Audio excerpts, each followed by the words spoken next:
E neste sábado, o Atlético conheceu a primeira derrota no Campeonato Brasileiro. 2-0 para o Fluminense no Maracanã. Um primeiro tempo muito ruim da equipe atleticana, que praticamente só marcou e assistiu a equipe de Fernando Diniz jogar. No segundo tempo, o Atlético conseguiu ser competitivo e mostrou que, se tivesse encarado a partida desta forma desde o início, o resultado poderia ter sido diferente. Qual era o plano do técnico Paulo Turra? O que não deu certo? O que mudou na segunda etapa? Tudo isso a partir de agora aqui no De Olho no Jogo.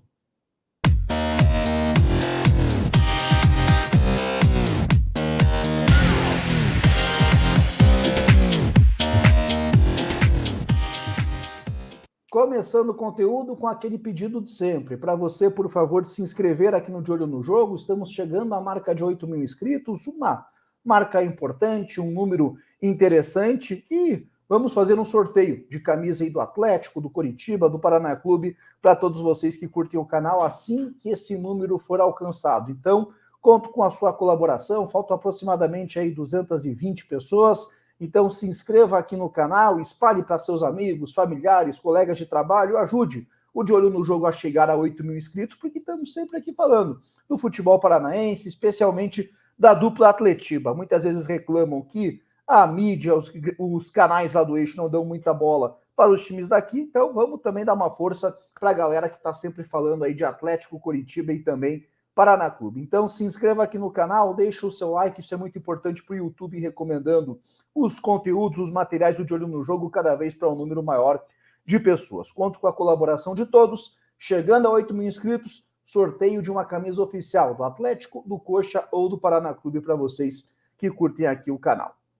Pois bem, para falar agora de Fluminense 2, Atlético 0, o primeiro ponto que a gente vai ter que passar, escalação. Mais uma vez o Atlético ali rodou o elenco principal, rodou o time titular no Campeonato Brasileiro. Algo aí que vem sendo de praxe nas últimas temporadas, nos últimos anos, e que 2023 começa também dessa forma. 2 rodadas do Brasileirão, 2 escalações diferentes. Eu geralmente não gosto dessa estratégia, até porque acho que poderia ter feito essa rodagem maior no Campeonato Paranaense, mas isso já é passado. Agora a gente tem que pensar no presente e no futuro. E para o jogo diante do Fluminense, embora seja um jogo bem mais difícil do que contra o Goiás, e a prática acabou mostrando isso, é algo que me fazia mais sentido, porque terça-feira a partida foi muito desgastante contra o Atlético Mineiro, e na próxima terça-feira, depois de amanhã, o Atlético tem outra parada dura, que é contra o CRB pela Copa do Brasil. O Atlético perdeu por 1-0, precisa reverter a vantagem. Então, rodar ali, poupar alguns nomes, me parece razoavelmente natural. Só que na escalação atleticana tinha um ponto que me preocupava bastante e um ponto que eu tinha uma perspectiva positiva. Qual que era o ponto que me gerava perspectiva positiva? O Thiago Andrade titular, porque o desenho da partida, vamos falar a verdade, era um desenho meio claro, né? Era o Fluminense tendo a bola, tentando atacar, o Atlético fechado, esperando erros do Fluminense para contra-atacar em velocidade. E por isso que eu vi o Thiago Andrade sendo uma peça interessante, porque ele é um jogador de muita velocidade, muita capacidade física e alia isso com uma boa técnica. Ele precisa aliar, ele precisa melhorar alguns fundamentos, especialmente a finalização. Só que para o Thiago Andrade entrar, o técnico, além do Thiago Andrade nessa estratégia, o Paulo Turra também colocou o Coelho. E aí era um ponto que me gerava preocupação.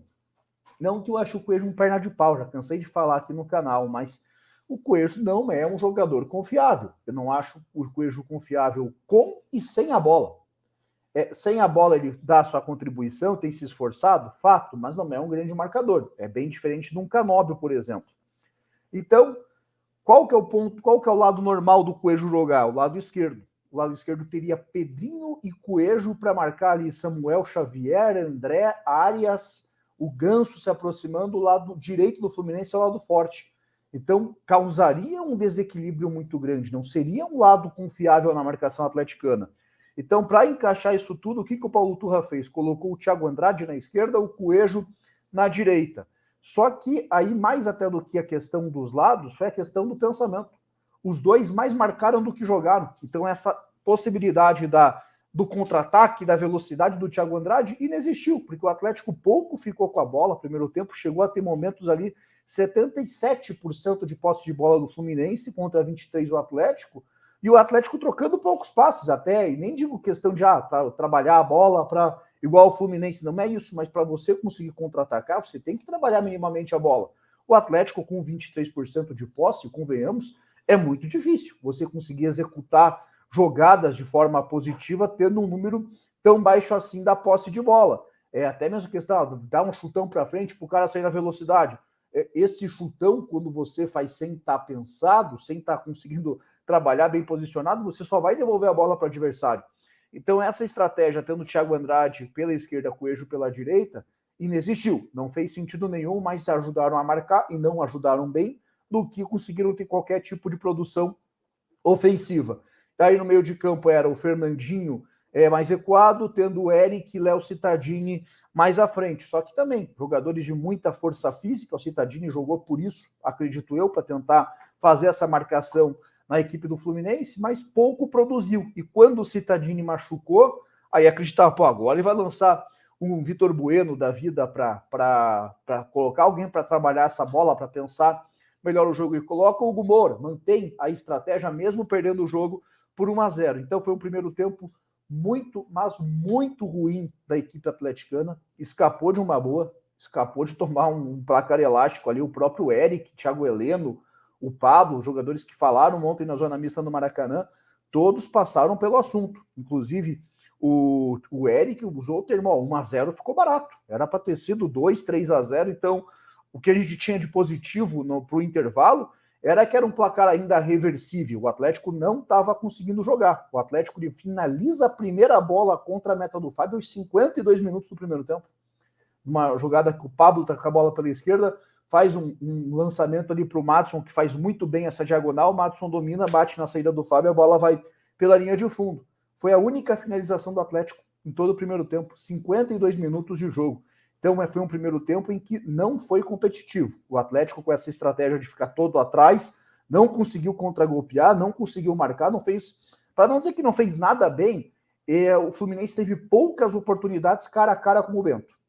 As finalizações do Fluminense eram muito da entrada da área ou de fora da grande área, inclusive o lance do gol. Madson, Pedro Henrique e Thiago Heleno estavam muito bem na marcação, só que o Pedrinho tomou-lhe um passeio. O Pedrinho estava completamente perdido. O ponto do desequilíbrio do jogo foram os duelos Arias e Pedrinho, em que o Arias deve ter ganho aí, se não 70%, muito perto disso.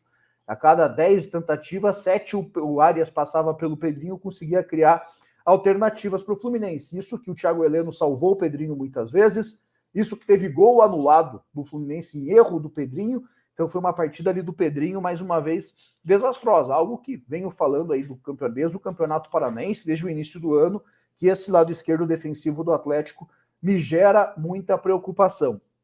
Na etapa final, o jogo muda um pouco de característica.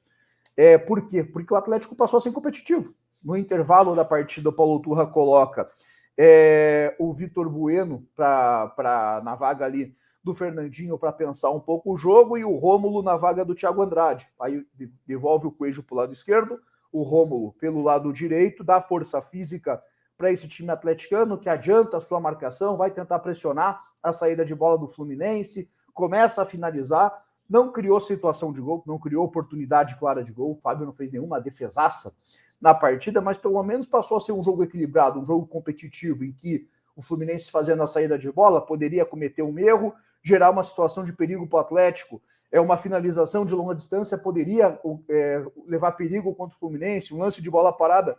O Atlético estava vivo na partida. Então, o comportamento do segundo tempo mostrou que dava para competir. Não era uma mudança drástica no jogo. E aí é verdade, no segundo tempo, Thiago Heleno, uma partida impecável. Vitor Bueno entrou muito bem na minha visão, conseguiu gerar algumas boas situações. O Madson também, novamente, a única chance de gol que o Atlético teve no segundo tempo na partida, na minha visão, foi de novo com o Madson. Uma bola que o Vitor Bueno mete para ele, estava 2-0 já o placar. O Madson aparece como elemento surpresa nas costas da marcação, finaliza a bola, acerta a rede pelo lado de fora. Para mim, a única chance clara de gol do Atlético em toda a partida. Então, o Madson fez um bom jogo, e quando entra Vitor Roque, fica ele e Pablo dessa vez aberto pela esquerda, Vitor Roque centralizado, o Atlético tendo Pablo, Vitor Roque e Vitor Bueno, o jogo flui. O jogo do Atlético passa a ficar além dessa questão do chutão, dessa questão de só se proteger, só tentar competir. O Atlético passa a ter jogadores de qualidade em campo. Então, para mim, a grande lição que fica para o Atlético nesta partida é que não dá para ficar com esse pensamento, essa postura de os 11 jogadores defendendo somente, tentando sobreviver, tentando matar tempo, ver se o adversário vai cansar. Tem que jogar, tem que assumir algum tipo de risco. O Fluminense tem muita qualidade? Tem. O Fluminense é uma equipe que vem chamando a atenção e vai brigar?